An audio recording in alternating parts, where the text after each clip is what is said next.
said a few weeks ago on this show that I thought she was easily the most likely president of the United States.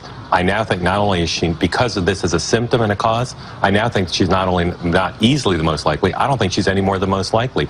This is the... It's a big shift. Yeah, it's a big shift. Because of what this says as a symptom, not as a cause, as a symptom.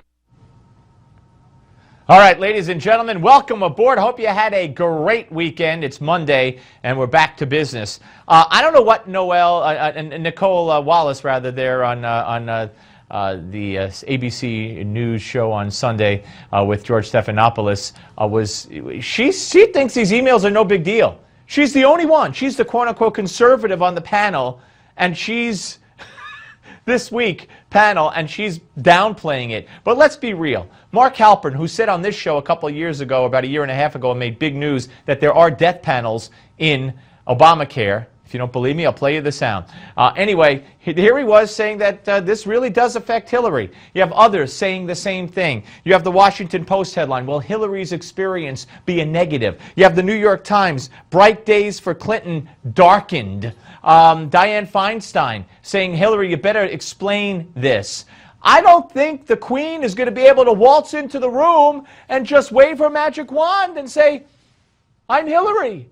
I don't care. Or I don't think she could come up with a rational explanation. I think she's in big, big trouble here. Now, I want you to listen to what Trey Gowdy, and this is an example. You know, they got 55,000 emails. Wow. But watch this. This is one email or many emails they don't have. And this speaks volumes. Watch. Yes, sir. There are gaps of months and months and months. And if you think to that iconic picture of her on a C-17 flying to Libya, she has sunglasses on and she has her handheld device in her hand. We have no emails from that day. In fact, we have no emails from that trip. So it strains credibility to believe that if you're on your way to Libya to discuss Libyan policy, that there's not a single document that's been turned over to Congress. So there are huge gaps. Gee, I'm so surprised, because I would have trusted Hillary.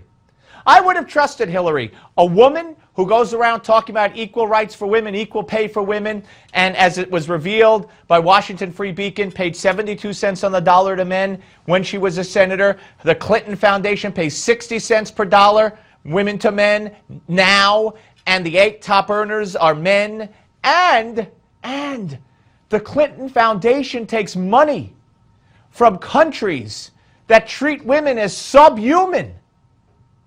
How on earth does she explain that? How on earth does Hillary Clinton explain that? She can't.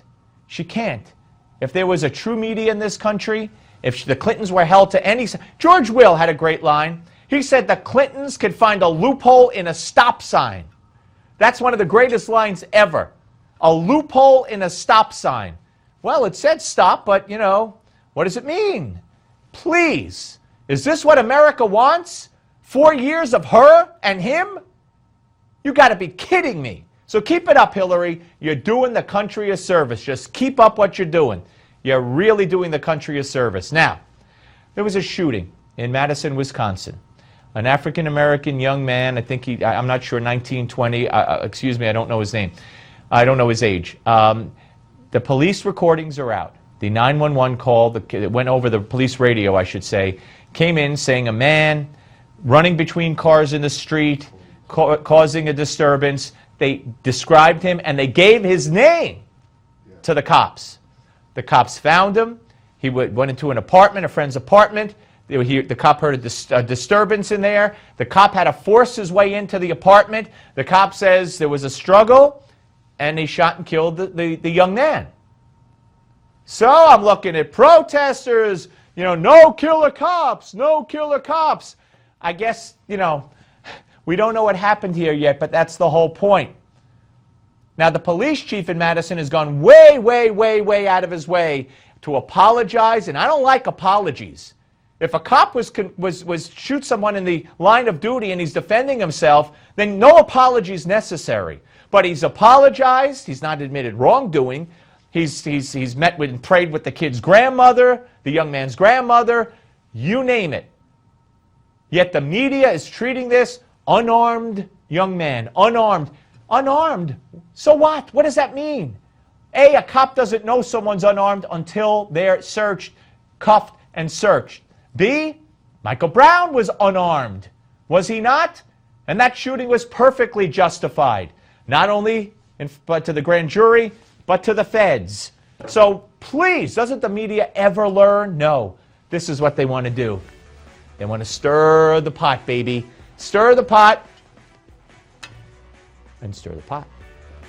Because when you stir the pot, that is ratings. You got it? Stir the pot. Ratings. We're coming back with Andy McCarthy. Don't go away.